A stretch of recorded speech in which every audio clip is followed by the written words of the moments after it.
चेंडू चौगुणा खेळती वाळवंटी, चला चला म्हणती पाहू दृष्टी हो. ऐशा गोपिका त्या कामा तुरणारी, चित्त विव्हळते देखावया हरी. मिस पानियाचे करतील घरी, 12-16 मिळून परस्परे हो.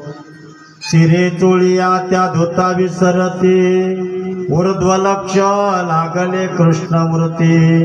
कोणा नाटवे कोण कुळयाते, झाल्या तटस्थ सकळ नेत्रपाती हो. दंत धावनाचा मुका माझे हात, वाद्य वाजते नायके जन्मात. कोणा नाटवे कोण कुळयात, स्वामी तुकयाचा पूर्वी मनोरथ हो. ऐशा गोपिका त्या कामा तुरणारी, चित्त विव्हळते देखावया हरी. मिस पानियाचे करतील घरी, 12-16 मिळोनी परस्परे हो. विठ्ठल विठ्ठला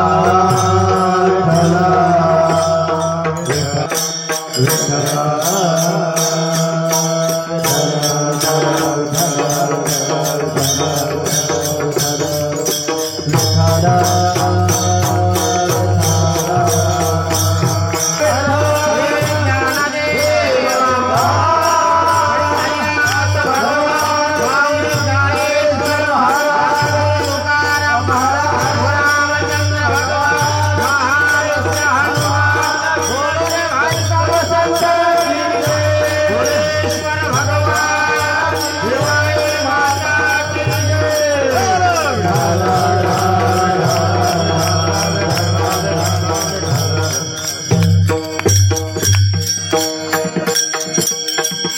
नमामि सद्गुरुं शान्तं सच्चिदानन्द विग्रहं, पूर्ण ब्रह्म परानन्दमीशमानन्दि वल्लभम्.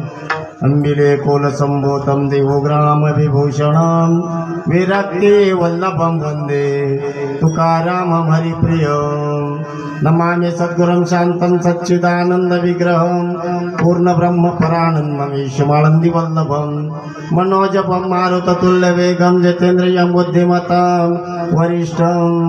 वातात्मजवानरयुतमुख्यं, श्रीरामदूतं चरणं प्रपद्ये. श्रीगुरुचरण सरोज राज निज मन मुकुर सुधारी, वर्ण रघुबर विमल जशो जोदायक फलचारी. बुद्धिहीन तनु जानिके सुमिर पवन कुमार, बल बुद्धि विद्या देवरो कलेश विकार. जय हनुमान ज्ञान गुण सागर, जय कपीश दीन भुजागर. रामदूत अतुलित बलधामांजनी पुत्र पवन सुत नामा. महावीर विक्रम बजरंगी कुमति निवार सुमति की संगी. कंचन बरन विराज सुबेसा, कानन कुंडल कुंचित केसा. विजा विराजे कांधे मुजने उजाजे, शंकर सुवन की जनंदन तेज प्रताप महाजगवंदन. विद्यावान गुण्याति चातुर, राम काज करिबे को आतुर. प्रभु चरित्र सुनबे रसिया, राम लखन सीता मन बसिया. दयांचे केलिया स्मरण, होय सकल विद्यांचे अधिकरण. तेची वंदो श्रीचरण, श्रीगुरूंच्या नमस्कारुण्यात. आता कृपा भांडवल सोडी, बरी मते माझी पोतडी. तरी ज्ञान पद्य जोडी, थोरा माते गाई गोपाळ यमुनेच्या तटी. येती पानिया मिळून जगजेटी, चेंडू चौगुणा खेळती वाळवंटी. चला चला म्हणती पाहू दृष्टी हो. ऐशा गोपिका त्या कामा तुरणारी, चित्त विव्हळते देखावया हरी. मिस पानियाचे करतील घरी, 12-16 मिळून परस्परे हो. मस्तक हे पायावरी, मस्तक हे पायावरी, मस्तक हे पायावरी, मस्तक हे पायावरी. वर करे संताचा, वर करे संताचा, वर करे संताचा, वर करे संताचा. सुस्थरित सज्जन श्रोते मायबापांच्या सेवेकरिता उपस्थित केला बोलतो. महान भगवत भक्त जगद्गुरु देवनिवासी लोकमान्य देवमान्य जगमान्य श्रीमंत चिन्मयानंद स्वरूप जगद्गुरु तुकोबाराय यांचा कालाप्र प्रकरणातील 4 चरणाचा चौचरणी अभंग आपण आज या ठिकाणी काल्याच्या चिंतनाकरता निवडलेला आहे। यथामती यथावकाश या अभंगाचं जेवढं चिंतन करता येईल तेवढं आपण चिंतन या ठिकाणी करणार आहोत। तत्पूर्वी 2 शब्द सांगायचे ते असे, या कोकले वस्तीवरती गेल्या 7 वर्षापासून इंद्राधिकाला नाही, कुणाला सुद्धा काला खाता येत नाही असणारे संत महात्मे सांगतात, हे जे सुख आहे हे सुख ब्रह्मांडात नाही, हे सुख इंद्रलोकात नाही, चंद्रलोकात नाही, कैलासात नाही। हा जो काला, हा काला फक्त मृत्यू लोकात आहे। कारण तुका म्हणे गाजे वैकुंठी सोहळा, पण याही भूमंडळा माझी वैकुंठात सोहळा, पण या ठिकाणचा जो सोहळा तो वैकुंठात नाही। हा असणारा सोहळा हाती टाळ दिंडे मुखी नाम गाणे गजर नाही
करता काय लागतं तर हातामध्ये टाळ दिंडी मुखी नाम गाणे गजर होतो बहुमोठ्याने। हे काला सेवनाची नीती संत महात्मे सांगतात। काला सेवन करायचं आहे ना, त्याच्याकरता टाळ पाहिजे, त्याच्याकरता पखवाज पाहिजे, त्याच्याकरता विणा पाहिजे, त्याच्याकरता वाजवणारे टाळ वाजवणारे पाहिजे, पखवाज वाजवणारे पाहिजे, विणा घेणारे पाहिजे।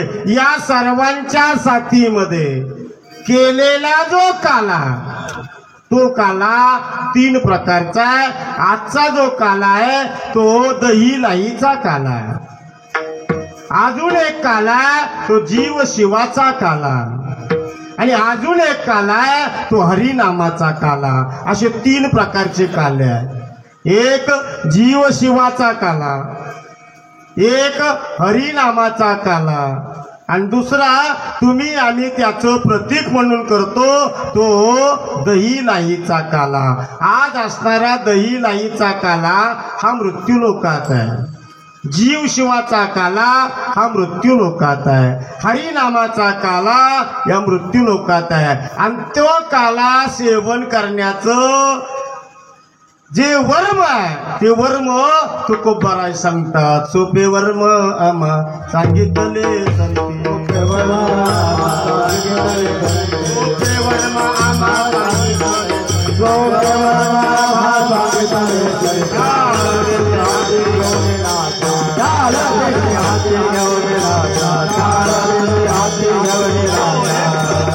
आपल्याला सांगितलं काला सेवना करता टाळ दिंडी घेऊन नाचा। म्हणजे काय करायचंय, त्या असणाऱ्या टाळाच्या नादामध्ये, मृदंगाच्या तालावरती, विण्याच्या झंकारामध्ये त्या ठिकाणी आपण नाचायचं, आणि नाचत नाचत त्या ठिकाणी असणार तो काला सेवन करत असताना त्या ठिकाणी मौली ज्ञानोबराय सांगतात, एक टाळे झाले झाले झाले झाले, एक टाळे झाले चंद्र भाग्यवान बनते, चंद्र भाग्यवान बनते, माझा ज्ञानाला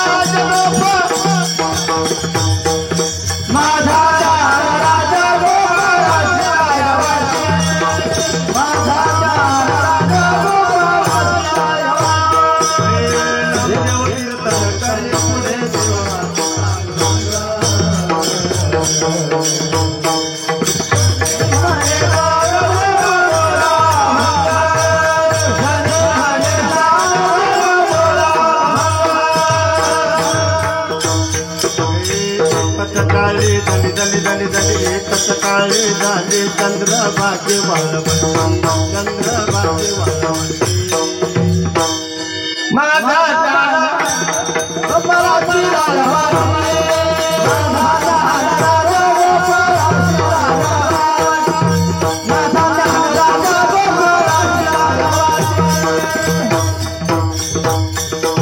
चंद्रभागेच्या तीरावरती चंद्रभागेच्या तीरावरती नामदेवरायाचं कीर्तन चालू आहे आणि त्या नामदेवरायाच्या कीर्तनामध्ये माझे ज्ञानराज माऊली चंद्रभागा पवित्र आहे. चंद्रभागा ऐका बरं, चंद्रभागा पवित्र आहे पण शुद्ध नाही. पाठीच लावलेली आहे तिथं. चंद्रभागेमध्ये स्नान करण्याकरता हरकत नाही पण पाणी पिण्याकरता हरकत आहे. पाणी पिण्याकरता ते असणार अशुद्ध पाणी आहे पण चंद्रभागा पवित्र आहे. चंद्रभागा पवित्र आहे, पिण्याकरता अपवित्र आहे. अशा काही गोष्टी आहेत.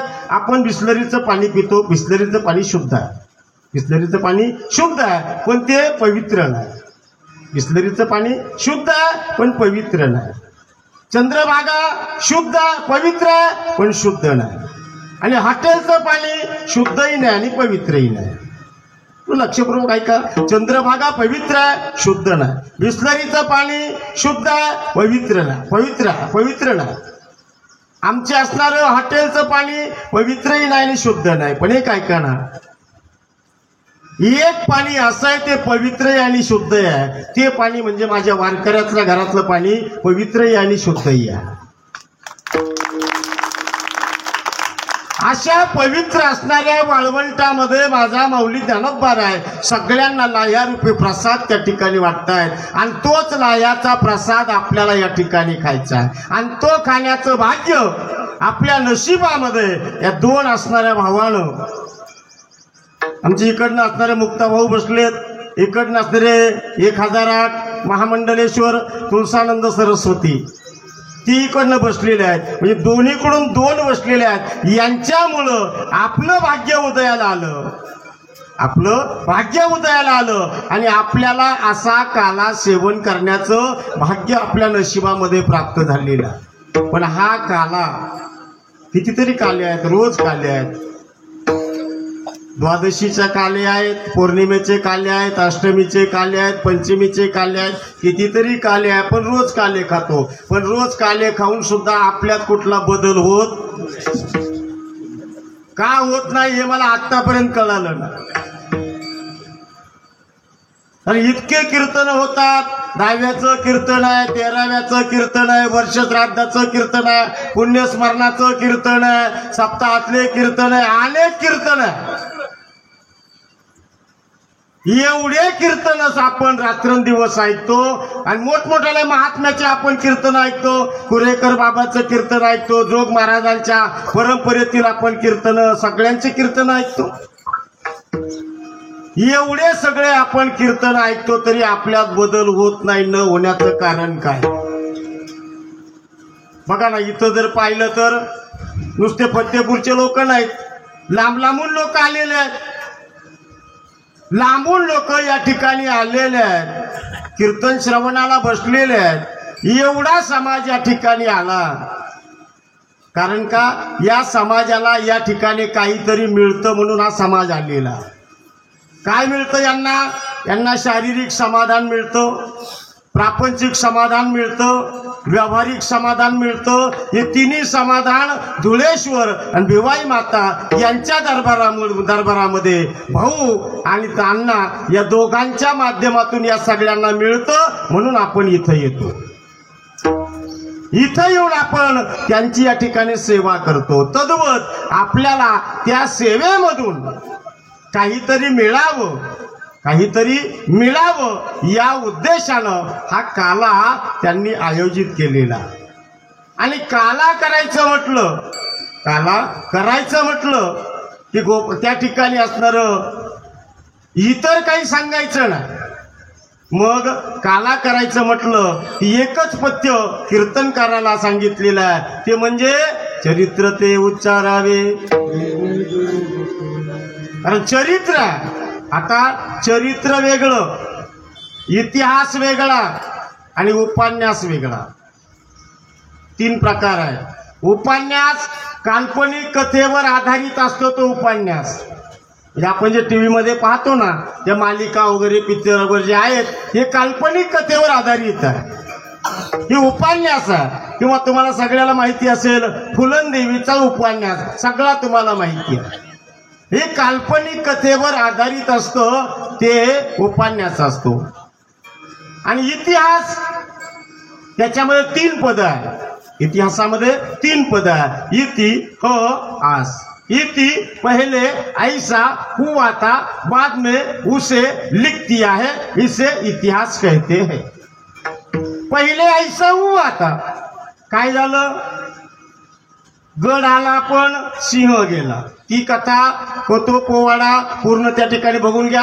शाहिस्ते खानाची फजिती पूर्ण त्या ठिकाणी बघून घ्या. प्रतापगडावरती आदिलशहाची केलेली फजिती सगळी त्या ठिकाणी बघून घ्या. माझी असणार जिजाऊ सांगते शिवबाला, हे शिवबा बरं झालं तानारी आला, नेतृत्व द्यावं तानाला, कोंढाणा किल्ला गेला. शिवबा, हे शिवबा, अरे तो ताना आलेला, आपल्या मुलाच्या लग्नाची अक्षता घेऊन आलेला, आणि तू काय बोलत नाही? त्यावेळेस शिवबाने सांगितलं, मासाहेब आम्हाला या दिवशी कोंढाणा किल्ल्यावर जायचंय. त्या दिवशी तानानं सांगितलं, राजे आम्ही कशाला आहोत? आम्ही लग्नात वरबाबून मरबाबो मिरबाबो, आणि तुम्ही लढाईला जावं शोभल्या जात नाही. तो तानाजी त्या असणाऱ्या किल्ल्यावरती लढाई करता गेला. लढता लढता, सगळं सांगत नाही, लढता लढता अजरामर झाला. छत्रपती शिवबानं सांगितलं, मावळ्यानो डोळे पुसा, आजपासून गडाचं नाव बदललं. गड आला पण सिंह गेला. अगोदर सिंहाला मरावं लागलं आणि मग गड ताब्यात आला. म्हणजे पहिले ऐसा हुआ, अगोदर घडलं असणारं तानाला मरावं लागलं, मग गड ताब्यात आला. हे इतिहास आहे. पण जे चरित्र आहे, सगुण चरित्रे परम पवित्रे सादर वर्णा, सगुण चरित्र आहे, परम पवित्र आहे. आणि ते जे चरित्र आहे, त्या ज्या लीला आहेत, त्या माझ्या गोपाल कृष्ण कन्हैयाच्या वर्णन करायच्या आहेत. पण त्याच्यातही दंडक घातला, त्याच्यातही दंडक घातला. कोणतं चरित्र वर्णन करायचंय? त्यानं 10 अवतार घेतले. पण 10 अवतारापैकी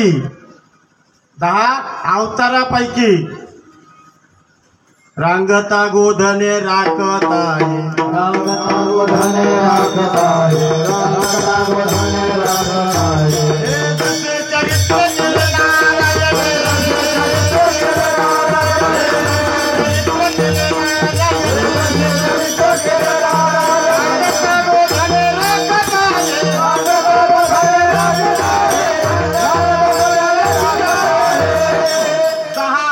चरित्र केलं. कच्छ, मत्स्य, वराह, वामन, परशुराम, राम आणि कृष्ण असे 10 अवतार आहे. माशाचा अवतार घेतला, पाण्यात गेला, ब्रह्मदेवाचे वेद शंकासुराने चोरून नेले, ते मागे आणले. माशाच्या वाचणार ते ब्रह्मदेवाला घेऊन टाकले, पाण्याच्या बाहेर आला, माशाचा अवतार संपला. असे 10 अवतारात चरित्र केलं. त्यापैकी आपल्याला जो दंडक घातला तो राम अवतारातला नाही. आपल्याला दंडक घातला तो रांगता गोधने राखत आहे, म्हणजे रांगत असताना आणि गोधने राखत असताना, रांगल्यापासून तर गोधनापर्यंत एवढ्या चरित्राचं आपल्याला वर्णन करायचं आहे. एवढ्या चरित्राचं वर्णन करत असताना, एवढ्या चरित्राचं वर्णन करत असताना त्यानं लहानपणी कितीतरी खोड्या केल्या, बालवयामध्ये भरपूर खोड्या केल्या. तो जन्माला आला पहिली स्त्री मारली, आणि राम जन्माला आला तेव्हा पहिली स्त्री मारली. राम अवतारामध्ये 11 वर्षाचा 43 दिवस होता. त्या वयामध्ये त्यानं त्राटिका मारली, नवल नाही. प्रभू रामचंद्रानं त्राटिका मारली त्यावेळेस त्याचं वय होतं 11 वर्ष 43 दिवस. म्हणजे 11 वर्ष 43 दिवसाच्या पोरानं त्राटिका मारली, नवल नाही. पण गोपाल कृष्ण कन्हैया जन्माला आले अष्टमीला आणि पोतना मारली अमावस्याला. किती दिवस झाले? अष्टमी नवमी, दशमी, एकादशी, द्वादशी, त्रयोदशी, चतुर्दशी ना अमावस्या. म्हणजे तो जन्माला आला 7.5व्या दिवशी त्यानं पुतना मारली. बरं, पुतना काय आपल्या मातासारखी नव्हती, ती काय आपल्यावर नव्हती ती पुतना मावशी. पुतना मावशी जर आंघोळ करून आली म्हणजे याच्यावर समजून घ्यायचं राक्षसने आंघोळी करीत. म्हणजे पुतना मावशी जर आंघोळ करून आली ती जर कुंकू लावायला बसली, कोण? पुतना मावशी आंघोळ करून आली ती जर कुंकू लावायला बसली, तावडे भाऊ, ती जर कुंकू लावायला बसली तर एका टायमाला तिला 2.5 क्विंटल कुंकू लागत होत. तिचं कपाळ किती मोठं असेल. आणि एवढी पुतना मारली 7.5 दिवसामध्ये. म्हणून तो कोबराय सांगतात, नवल केवळे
जन्माला आला तरी नवल, त्या ठिकाणी बारीक झाला तरी नवल, गोकुळात आला तरी नवल, सगळं नवल त्यानं केलेलं आहे. किती नवल? श्रीमद भागवतामध्ये गोपाल कृष्ण कन्हैयाचे जवळजवळ 28,000 प्रकारचे नवल सांगितले.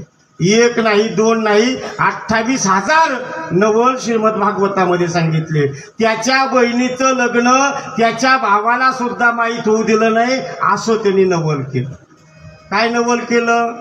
बलराम दादा हस्तिनापूरला आले, युधिष्ठिराला विचारलं सुभद्रेवर लग्न करतो का? ते म्हणला नाही. भीमाला विचारलं, म्हणला नाही. नकुलाला विचारलं, म्हणला नाही. वासुदेवाला वाचणार त्याला विचारलं, तो म्हणला नाही. मग आता तिथं अर्जुन नव्हता, त्यांना वाटलं चौघं नाही म्हणतेत, मग अर्जुन नाही म्हणून अर्जुन तीर्थयात्रेला गेला होता. आणि मग तो दुर्योधनाकडे आला. दुर्योधन म्हणला, नाही दुर्योधना, सुभद्रे संघ लग्न करतो का? तो उतावळा गुडघ्याला बाशिंग लगेच हा मानला.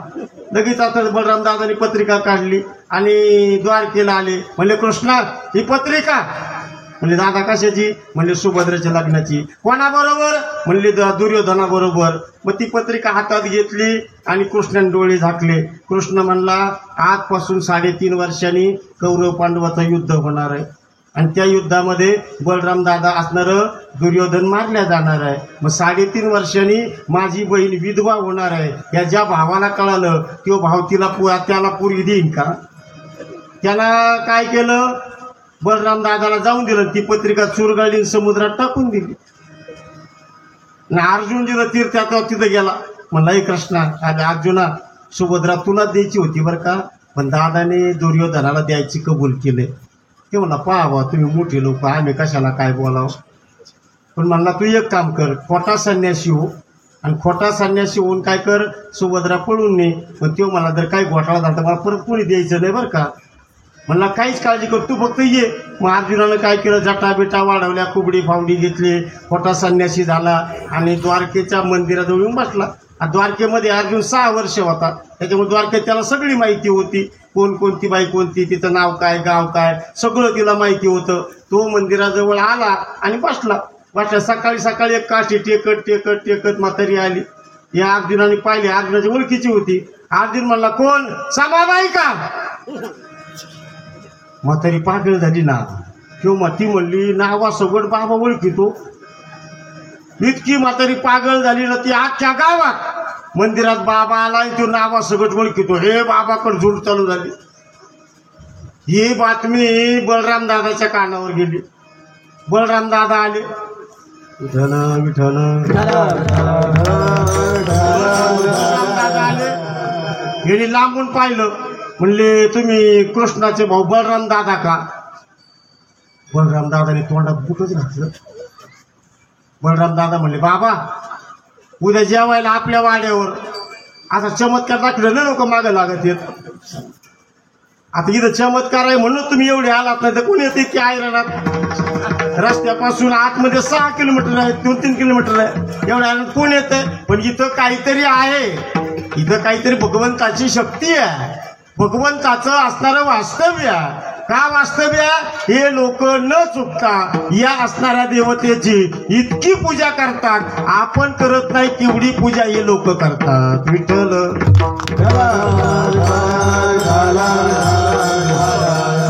आमचं बघा ना, कधी हरिपाठ नाही, कधी काकडा नाही, कधी नामस्मरण नाही, कधी ध्यान नाही, कधी धारणा नाही. मग सकाळी उठलं का आज कुठं जायचं? कोकरे वस्तीवर. संध्याकाळी कुठं जायचं? स्नेहवाशाला.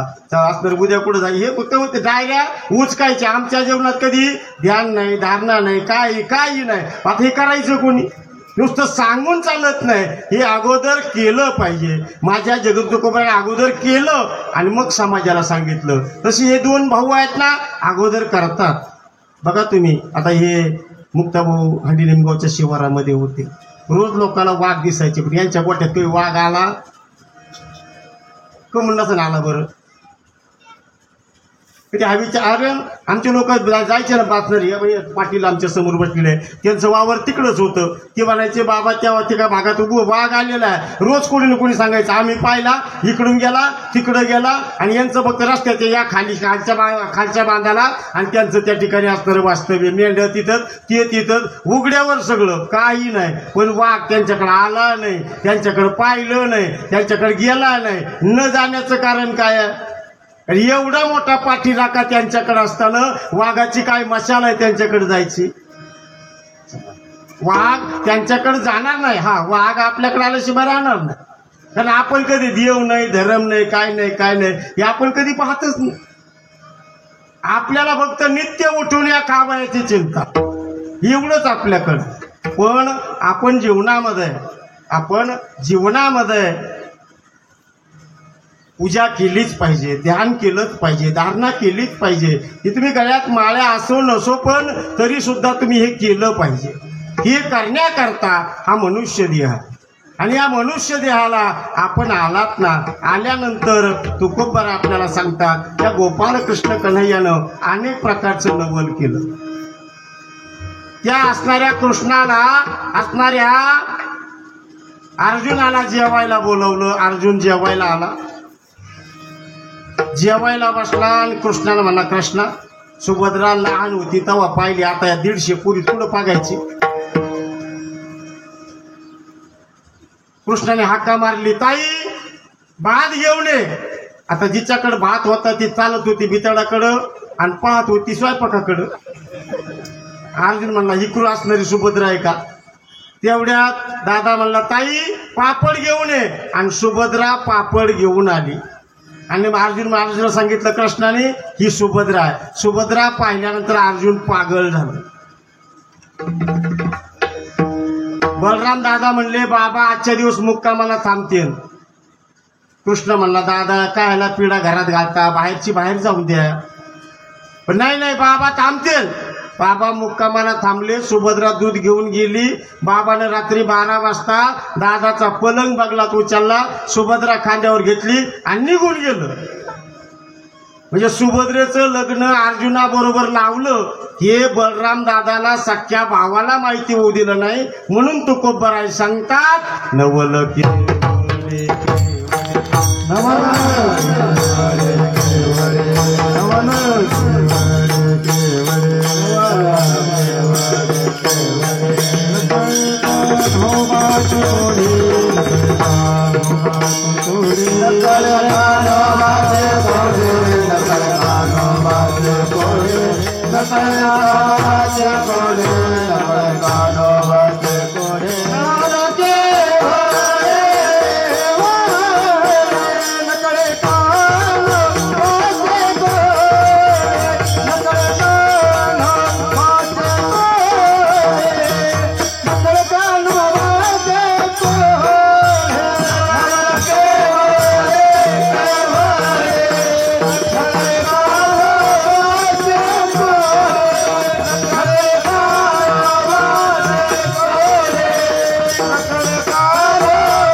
नवल केलं, अनेक प्रकारचं नवल केलं. असा गोपाल कृष्ण कन्हैया गोकुळात आला. गोकुळामध्ये त्यांना असणारं बालवयामध्ये काग बगरिठा मारिले बाळपणी अवघे दैत्य काणी बुडविले. काग बगरिठा अवघे सगळे बाळपणामध्ये मारले. शेवटी तो घराच्या बाहेर आला. कसा आला?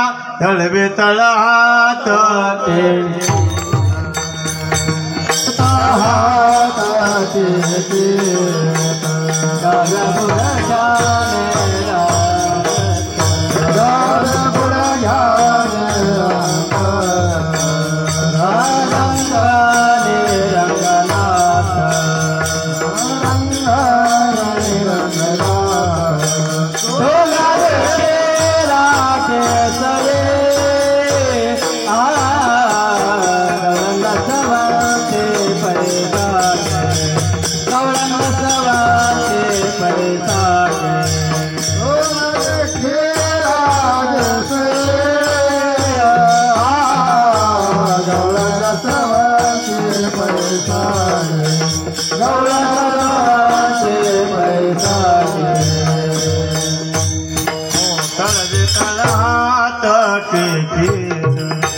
डाव्या गुडघ्याने रंगत हे रंगाने रंगनाथ सोन्या देखीला सये गवळण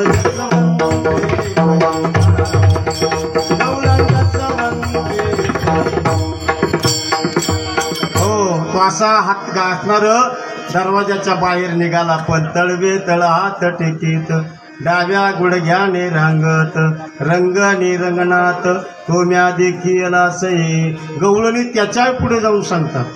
गवळणी सांगतात एका हाती लोण्याचा मुख मातीने आलो मारो चुंबन घेता येतो परिमळ नवाने ताता घेत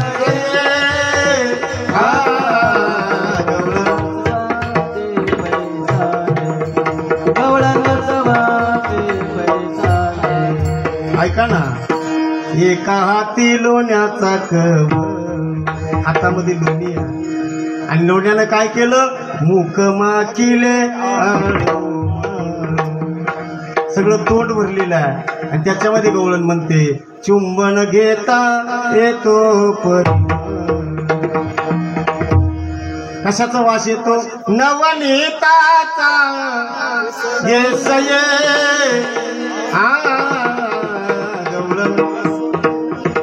असं माझं गोपाल कृष्ण कन्हैयाचं बाल स्वरूप आहे.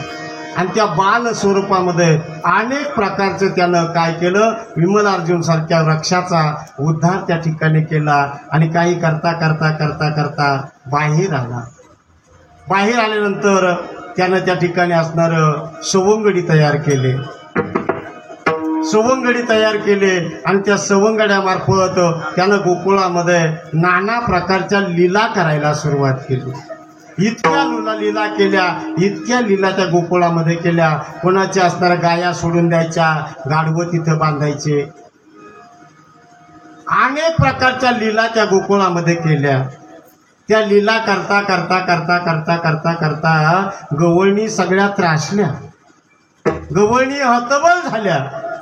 गवळणी हतबल झाल्या. हतबल झाल्यानंतर गवळणीनं काय केलं? मिटिंग घेतली. जशी आपल्या महिला बचत गटाच्या मिटिंग असतात अशी मिटिंग घेतली आणि म्हणले आपलं दही दूध तोल पुलोनी एका वाड्यात ठेवायचं. भला मोठा चिरेबंदी वाडा. त्याच्या भिंती सुद्धा त्याच्या गाडी बैल जाईल अशा त्या वाड्याच्या भिंती, त्याला असणारं कुलूप भलं मोठं, आगळय भली मोठी, असणार 4-5 जणीला ते कवाड वळावं लागायचं, इतकं मोठं कवाड. आणि त्याच्यामध्ये आतमध्ये त्यानं ते असणारं त्या दही दूध तूप लोणी सगळं वाड्यात ठेवलं आणि 2 जणी राखण ठेवल्या दरवाजाला.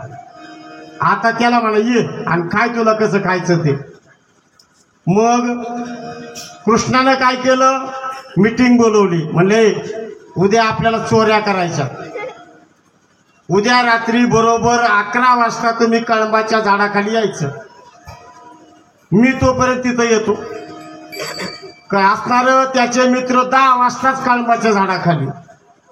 11 वाजले याचा तपास नाही, 11:30 झाले तपास नाही. न येण्याचं कारण यशोदा मैयाची मैत्रीण 10 वाजताच येऊन बसली. म्हणजे यशोदे झालं का ग बाई, आवरलं का ग बाई? हा त्या बाई आवरलं, ये मग इकडं. 2 जणी दारात बसल्या तपकीर वडीत. याला तर तिथून जायचंय आणि हे काय उरकाना. यानं त्यांच्यावर माया सोडली आणि म्हातारी म्हणली यशोदे येते बाई मी. म्हातारी गेली, यशोदा माया गेली. 12 वाजता हे कळंबा झाडाखाली आलं. सगळे गडी फुगले, कोणी बोलायला तयार नाही. शेवटी कृष्णानं सगळ्याची समजूत काढली आणि म्हणले आता काय करायचं, आपल्याला चोरी करायची. मग काय करा, बारीक बारीक खडे घ्या, सराटे घ्या, वस्त्रगाळ माती घ्या. म्हणला कृष्णा चोरी करायची म्हणल्यावर कटवणी लागती, पकड लागती, आणि सराट्याचं काय करायचं रे, ही वस्त्रगाळ माती याचं काय करायचं, आणि खड्याचं काय रे. मला चोरी करायला खडे लागत असतील का. किंवा म्हणला तुम्हाला काय करायचं. एक जण म्हणला कृष्णा हे खडे कशाला रे. म्हणला कोणतं मडकं मोकळं असणार भरलेलं आहे आणि कोणतं मोकळं आहे हे पाहण्याकरता खडा मारून बघायचा. टपाक वाजलं तर भरलेलं आहे आणि खाल वाजलं तर मोकळं आहे, याच्याकरता खडे. म्हणला कृष्णा हे सराटे कायला रे. किंवा म्हणला जर गवळण तिकडून आली, गवळण जर आली ते सराटे खाली टाकून द्यायचे. सराटीची जात कशी सगळ्याला माहिती आहे, कशी फेकली तरी एक काटा बुरत असतो. किंवा म्हणला कृष्णा समजा यदा कदाचित ती गवळण जर चपला घालून आली तर. किंवा म्हणला ही वस्त्रगाळ माती डोळ्यात टाकायची, पुढे डोकं चालला का बरं तुम्ही. तुम्ही म्हणता यदा कदाचित ती जर चष्मा घालून आली तर, तेव्हा काय चष्मे त्याच्यामध्ये. त्यावेळेस कृष्णानं सगळ्याला सांगितलं झाका डोळे. सगळ्यांनी डोळे झाकले आणि ते लगेच वाड्यात आले. म्हणले उघडा डोळे. सगळ्यांनी डोळे उघडीत, सगळे वाड्यात. मला कृष्णा कशी केली रे माव. लगेच सगळेजण म्हणले आता काय लागेल तेवढं खायचं. सगळे खायच्या नादी लागले. 2-3 वाजेपर्यंत खाल्लं आणि मोकळे रांधण झाले. काही फोडून टाकले, काही वतून दिले आणि रांधण म्हणले. कृष्ण म्हणला हे रान नाही ना, असे दरवाजासमोर काय करा, वाकडे तिकडे यस आकाराचे मांडा. म्हणला कृष्ण कशाला रे. म्हणला गवळण जर आली तर पहिली त्या माठा रानाला भेटल, म्हणजे रान तिच्याकडे आपल्याकडे येऊन द्यायला अडथळा निर्माण करतील. ते सगळ्यांनी तसे मांडले आणि कृष्ण म्हणला आता बोंबला. म्हणले आता खाऊ घातलं आणि बाहेर काढतो काय म्हणला माहिती. बॉम्बला का नाही, सगळ्यांनी बॉम्बलायला सुरुवात केली. त्या गवळणी आवाज यायचा पाहायचा, कुणी कुठून गेले, कधी गेले, बरं कुलूप तसंच, चावी तशी, मग कस काय गेले. तुम्हाला माहिती आहे का, औरंगजेबाच्या ताब्यातून कृष्ण असणारा छत्रपती शिवाजी महाराज सुटले. आग्र्याहून सुटका, आग्र्याहून सुटके त्या ठिकाणी 10-12 दिवस कोंडून ठेवलं आणि पेटाऱ्यातून ते पापासार झाले. औरंगजेबाला कळलं एवढ्या असणाऱ्या सैन्यातून एवढा मोठा त्या ठिकाणी वेढा दिलेला आणि त्या वेड्यातून शिवाजी गेला. त्यावेळेस औरंगजेब काय म्हणला, किधर से गया, कैसा गया, मुझे कैसा पता नाही, कब गया. म्हणजे त्याला येडच लागलं. म्हणजे औरंगजेबाच्या मरुस्तवर औरंगजेबानं आपल्यावर राज्य करता आलं, मेला बिचारा, पण त्याला राज्य करता आलं. समजलं सांगण्याचा मतीच अर्थ एक आहे. त्या गवळणीनं काय केलं, कुलूप उघडलं आणि आतमध्ये गेल्या तर पहिल्या रानाबरोबर भेटल्या. कृष्ण म्हणला झाका डोळे. सगळ्यांनी डोळे झाकले, पण एक होतं त्याने असे झाकले. ते निम्म सावनातून वर गेलं, निम्म सावनातून खाली राहिलं. एक जण म्हणजे पायता ते त्याच्यामध्ये पाय दिसते तो लगेच खालून गोपणीन काठ्यानी हाणायला सुरुवात केली. मला कृष्णा वाचत नाही आता, मला डोळे झाक. त्याने कच्चिम डोळे झाकले आणि मग तिकडं आला. म्हणला आग डोळे झाकले का असंच होतं. दर घर का आणि दर घाट का अशी परिस्थिती होते. अशा नाना प्रकारच्या खोड्या गोकुळामध्ये केल्या. शेवटी सगळ्या गवळणी आल्या, सगळ्या गवळणी आल्या. आणि गवळणी आल्यानंतर गवळणी आणि यशोदा मैयाला सांगू लागल्या, यशोदे कृष्णाला सांगावे गोकुळी राहावे का.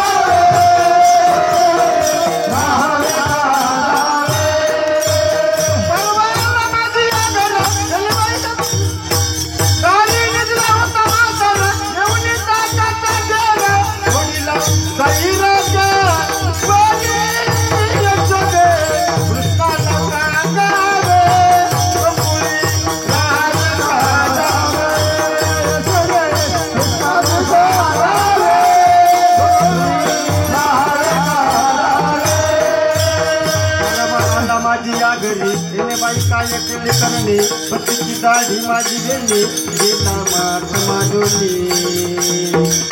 कृष्णाला सांगावे गोकुळी राहावे का.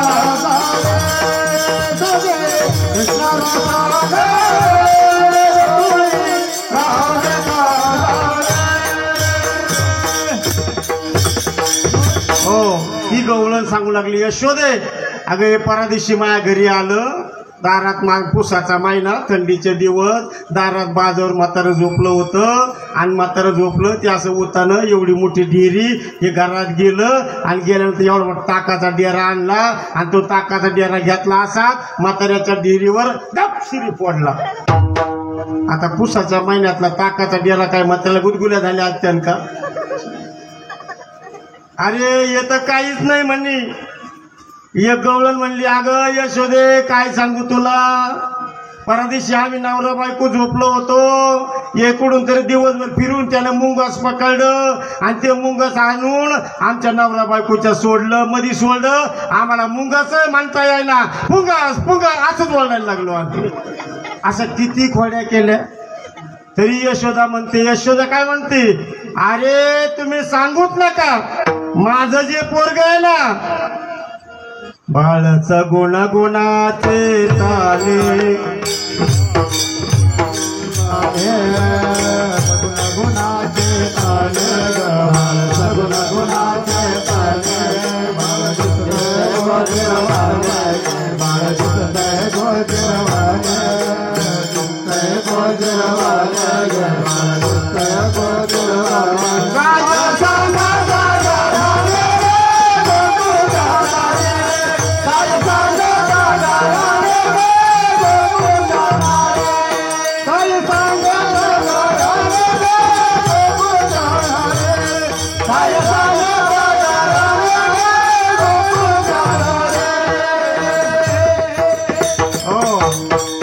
ठिकाणी असणाऱ्या गवळणी सांगू लागल्या. त्या असणाऱ्या यशोदा मैया सांगते, तुम्ही लपवून याचा भवरा आळगीताच्या रंग धरा, तुम्ही माझा घरचा बारा गोकुळ जाणारे, तुम्ही बाराचा बारा हो त्या असणाऱ्या गवळणी सांगतात. त्या असणारी यशोदा मैया सांगते, काय सांगते, तुम्ही लपवून याचे गोटी आळगीता जग जेठी. काय काय तुम्ही याची गोटी लपवता आणि माझ्या लेकरावर आळ घेता. एक गवळण होती ती म्हणली, कृष्णा आणि देवाचं यगळं दावल बालकाचं यगळं तू आमच्या घरी येऊन दाखव. कृष्णानं तिच्याकडे पाहिलं आणि संध्याकाळी तिच्या घरी गेला. गेल्यानंतर नवरा बायको झोपले होते.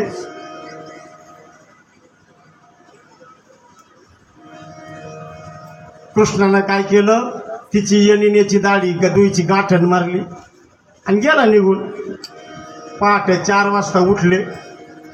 त्याच्या दाढीला हिसका बसला, हिच्या यनीला हिसका बसला. ते म्हणला, अरे पहाटे 4 वाजले, आता दाढी? ती म्हणली, बाई तुम्ही फार वय झालं, पांढरी झाले, आता यनी वडीता का? दोघात तिरगी मिरगी चालू झाली आणि तेवढ्यात त्याने दाढी चापसून पाडली, दाढीला यनीला गाठ. म्हणला, बामणाने मारली तर हाऊस नाही पिटली का? त्यावेळेस ती आता गाठण सोडायला लागली तर गाठणही सुटाना. म्हणले आता कापायची. मग कापायची तर काय इळी उसाला घेऊन झोपले होते का? मग इळी कुठं सांदीला. मग सांदीला एकटीला जाता येईल का? दोघं सांदीला. इळी पाहिली, इळीनं कापायला गेले ते कापाना, जाळायला गेले जळाना. असं करता करता 6 वाजले. शेजारी म्हणले 4 वाजता बाहेर येणारे अजून कसे उठाणार, म्हणून बाहेरून कडी वाजायची. मग दोघं जागे पण बाहेर जावा कसं, असं सुवक. तर कृष्णानं काय केलं, दुतर्फा पोरं उभा केले सगळे, त्याच्या घरापासून थेट कृष्णाच्या घरापर्यंत. आणि हे सुवंग 6:30ला बाहेर आलं. ती झाली पुढं, त्यो झाला मागं. ती 8 फूट उंचीची, हे 4 फूट उंचीचं. आणि दोघं नुसते यशोदा मैयाच्या तिकडे गेले आणि कृष्णानं नुसतं पाहिलं. कृष्णानं नुसतं पाहिलं तर गाठण सुटली. ती झाली कथा. आता गाठण कोणती सोडली? आम्ही जर एखाद्या गावात गेलो ना, 2-3 जण आमच्याकडे येतात, बाबा सगळ्याच्या घरी जा पण त्याच्या घरी काय जाऊ नका बरं का. हा म्हणतो का म्हटलं बाबा, तो लय आतल्या गाठीचा. आता 54 वर्षात मला आतली गाठ नाही कळली बरं का. पण आपल्या सगळ्यांच्या गाठणी सोडल्या. कोणत्या गाठणी सोडल्या? संध्याच्या सुटल्या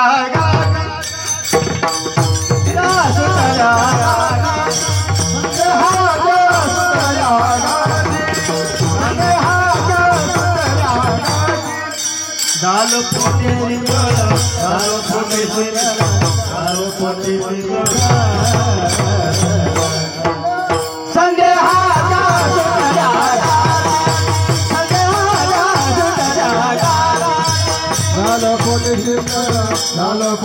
दाल पोटे दाल पोटे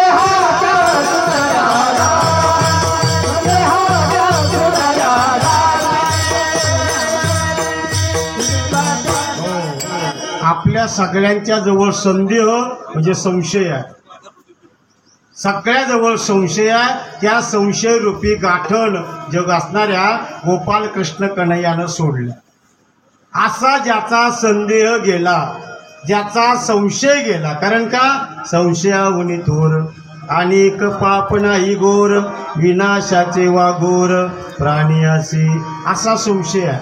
थोडा जरी संशय आला ना, थोडा जरी संशय आला तर त्या ठिकाणी काय होईल सांगता येत नाही. काय होईल सांगता येत नाही. म्हणून काय करा, सगळ्यांनी आपला संशय टाकून द्या. आणि संशय टाकून श्रद्धायुक्त अंतकरणानं, भावयुक्त अंतकरणानं, निष्ठायुक्त अंतकरणानं या मंदिरात या. या मंदिरात या आणि या मंदिरातलं सोनं म्हणजे भंडारा कपाळाला लावा आणि आनंदानं आपापल्या घरी घ्या. तुम्हाला प्रपंचात काहीच कमी पडणार नाही. हे लय उशीर लक्षात आला तुमच्यावाल्या. आणि अनुभव आहे. मी पाहतोय त्यांचा माझा संबंध जवळजवळ 25-30 वर्षाचा संबंध आहे. एवढं इथं त्या ठिकाणी करतात ना, एवढंच बाहेर त्यांचं अन्नदान चालू असतं. कधीच मला पंढरपूरला सप्ताह असतो, त्या सप्ताहाला आमचे मुक्ता भाऊ, आमच्या अण्णा ही नेहमी त्या ठिकाणी सप्ताहाला काही ना काही मदत करतात. इथंही त्रिवेणेश्वरला मदत त्या ठिकाणी करतात. सुनीलगिरी बाबालाही त्या ठिकाणी ते मदत करतात. असणार सगळ्यांना इथं जे मिळेल याच्यातला जवळजवळ 50-60% हिस्सा आणि ते बाहेर खर्च करतात. म्हणून एवढं मोठं कोटभर रुपयाचं मंदिर या ठिकाणी उभा राहून ते आज सुख समाधान शांतीमध्ये आहे.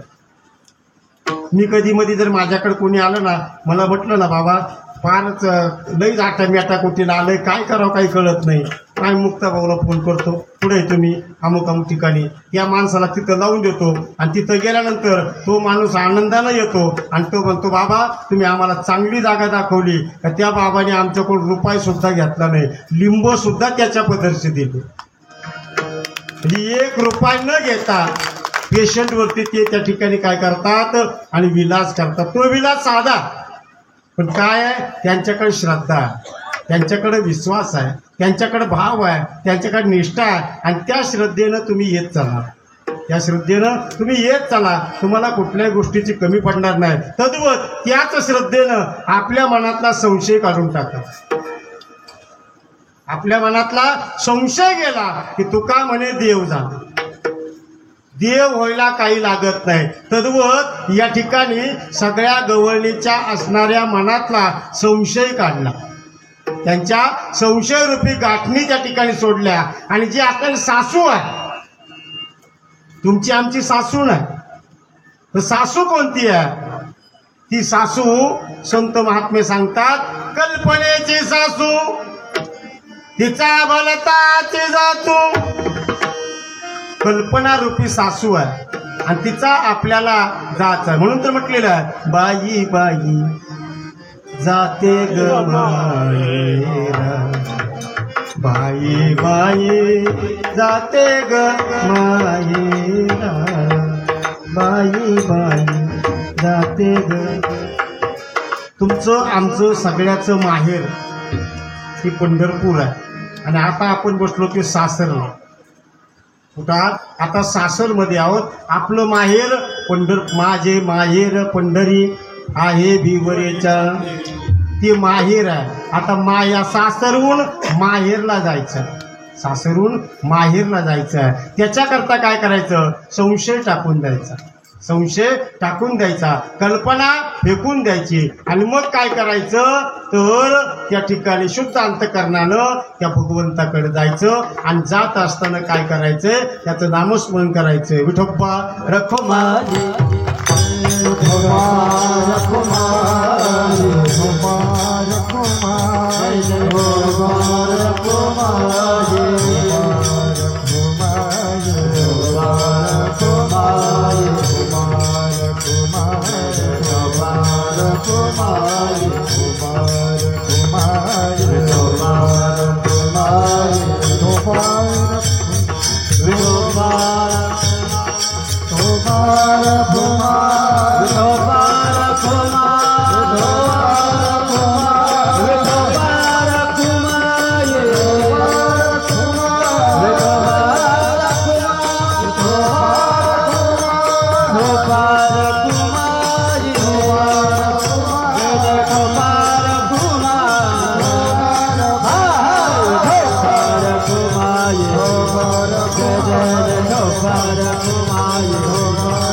त्या ठिकाणी असणाऱ्या सगळ्या गवळणी त्रासल्या आणि त्रासल्यानंतर एक दिवस यशोदा मैयानं 11:15 वाजता गोपाल कृष्णाला सांगितलं की तू काय कर, गाया घेऊन असणाऱ्या रानामध्ये आणि त्या ठिकाणी असणारे गोपाल कृष्ण कन्हैया गाया घेऊन रानात निघाला. तो कसा निघाला?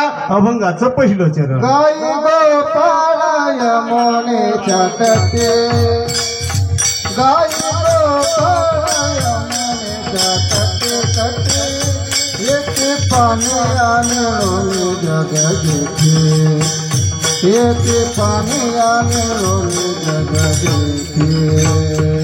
गाई गोपाळ यमुनेच्या तटे, गाई गोपाळ यमुनेच्या तटे, ते पाण्या मिळून जगती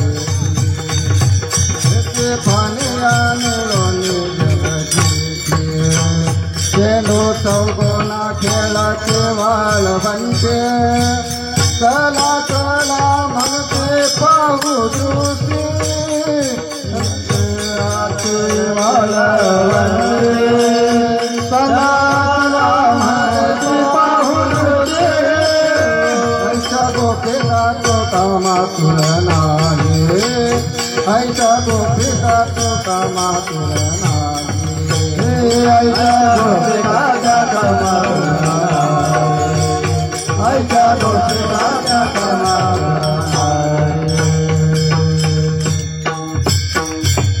सर्व असणार गोपाल कृष्ण कन्हैया गाई गोपाळ यमुनेच्या तटी येती पानिया मिळवून जगजेठी चेंडू चौगुणा खेळती वाळवंटी चला चला म्हणते पाहू दृष्टी हो असा असणार गोपाल कृष्ण कन्हैया सगळ्या गाया घेऊन वृंदावनामध्ये गेलेला आणि त्या वृंदावनामध्ये सगळ्या गाया यमुना मैयाच्या तीरावरती आहे. पण इकडं असणार गोकुळामध्ये वेगळंच घडलं. कृष्ण नदरी पडेना, कृष्ण दिसेना, कृष्णाची चाहूल लागेना, काहीच होईना. सगळ्या गोकुळ गवळणी त्रासल्या गेल्या. मग त्रासल्यानंतर गवळणीनं काय करायचं? कृष्णाला पाहायचं. मग पाहायचं काय करायचं? घरातलं पाणी अख्खं ओतून द्यायचं.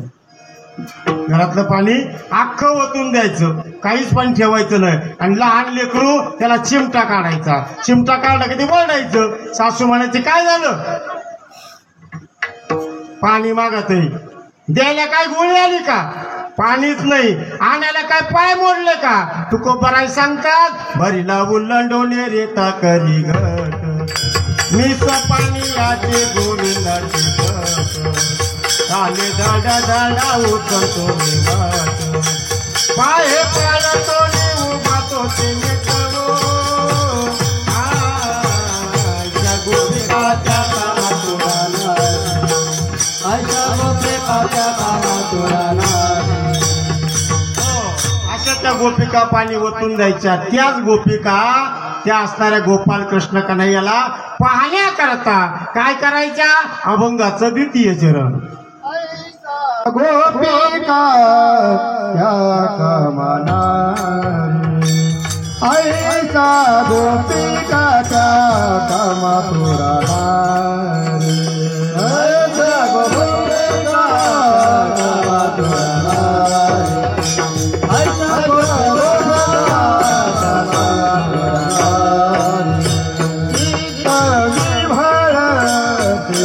खवाया मीच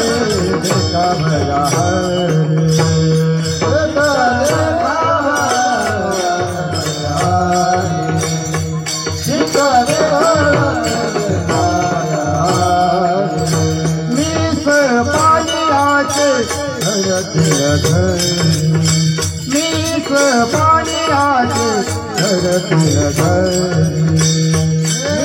पाण्याचे मीच पाण्याचे महारा सोळा मिळून परस्परी हो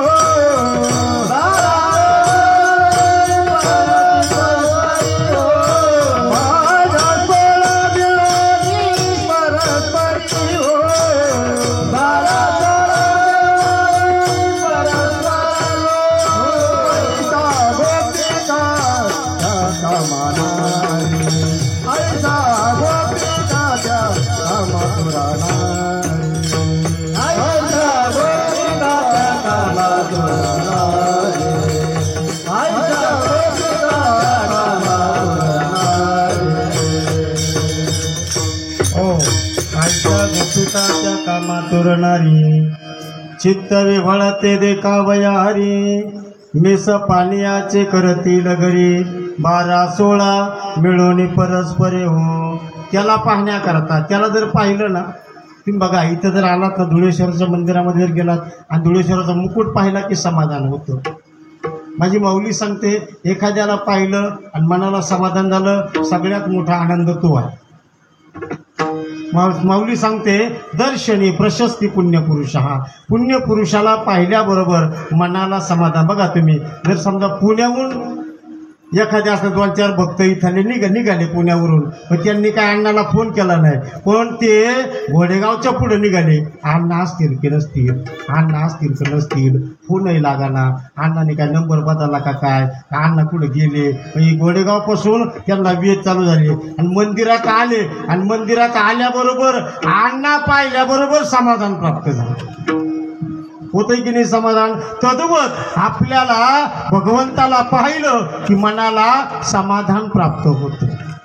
मनाला म्हणजे पाहिली वेदरावी बैसे जीवे जडोने पाहता पाहणे दुरी तोहारे श्रीहरी पाहिला डोळे भरी पाहता पाहणे दुरी सारोनिया. म्हणजे त्याला पाहिल्यानंतर झाले समाधान. तुमचे देखील चरण आता उठावेसे म्हणा येत नाही नारायणा. असं ते गोपाल कृष्ण कन्हैया याला पाहिल्याशिवाय त्या असणाऱ्या गोकुळातल्या लोकांना आणि करमत नव्हतं. इतकं वेळ भक्तिरूपी राधेला लागलं होतं. राधेचं कृष्णाचं कोणी काही विडंबन करतं, पण तसं नाही. भक्ती आणि नाम यांचा संगम म्हणजे राधा कृष्णा. त्या भक्तिरूपी राधेला इतकं वेळ लागलं त्या राधेला तिच्या सासूनं कोंडून घेतलं. कल्पना नावाच्या सासूनं भक्तिरूपी राधेला कोंडून घेतलं. आणि कोंडून घेतल्यानंतर काय केलं? 15 दिवस झाले राधेची कृष्णाची गाठ नाही.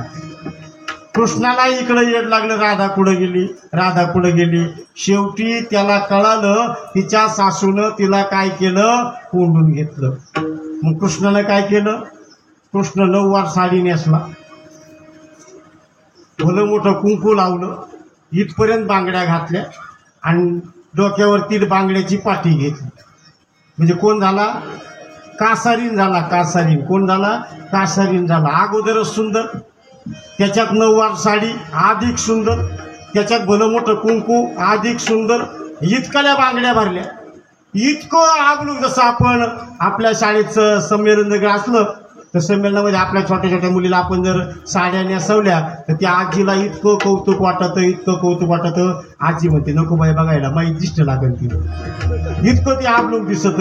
तसं हे अगोदरच सुंदर, त्याच्यात 9 वार साडी, त्याच्यात हातभर बांगड्या, कपाळभर कुंकू, ते इतकं सुंदर दिसायचं. आणि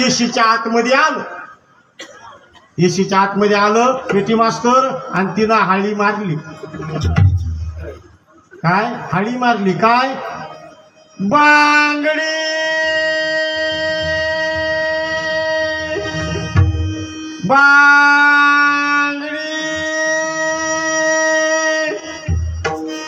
आणि तिचा तो आवाज ऐकला. येशीच्या आतमध्ये किराणा दुकानदार होतं. त्यानं अशी बांगड्यावाली कधी पाहिलीच नव्हती. ते दुकानदार पागल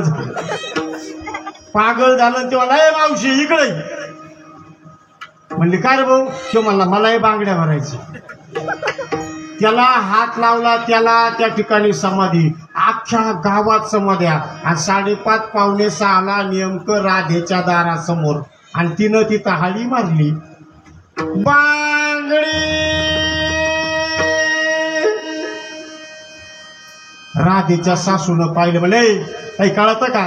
6 वाजलेत, आधार पडलाय, आज उकडं बांगडे किती पुढे उतरली. म्हणली बाईच्या डोंगराच्या पलीकडं आता किती अंधार पडल, एकटीला किती भीती वाटल. राय मा इथं मुक्कामाला. ती म्हणली बाई तुझ्या इथं मुक्कामाला मी तर ताठी मानावरा मला धापा मारीन जर नाही गेले तर. आणि तरी ताठी तुमच्या घरात कसं काय राहू? ती म्हणली अगं त्वयावानीच माई सून तर ताठी त्या काळ्याच्या नादी लागली म्हणून तिला 15 दिवस कोंडून घेतलं. आणि तिला काय पाहिजे होतं? म्हणजे तो राधे करता कासारीन झाला. अशा नाना प्रकारच्या खोड्या केल्या. त्या खोड्या करत असताना गवळणी काय करायच्या? धुणं धुवायला जायच्या. चिरे चोळिया त्या धुता विसरती, ऊर्ध्व लक्ष लागले कृष्णमूर्ती. कोणा नाठवे कोण कोण याते, झाल्या तटस्थ सकळ नेत्रपाती हो. त्या चिरे चोळ्या आणि चिरा म्हणजे पिळल्याला भाग तिथंच ठेवायच्या आणि घरी यायच्या. इतक्या देहभान विसरायच्या. दंत धावनाचा मुखा माझी हात, वाद्य वाजती नायके जनमात. करी श्रवण कृष्ण विनुगीत स्वामी तुकयाचा पूर्वी मनोरथ हो पुंडलिक भरा विठ्ठल ज्ञानदेव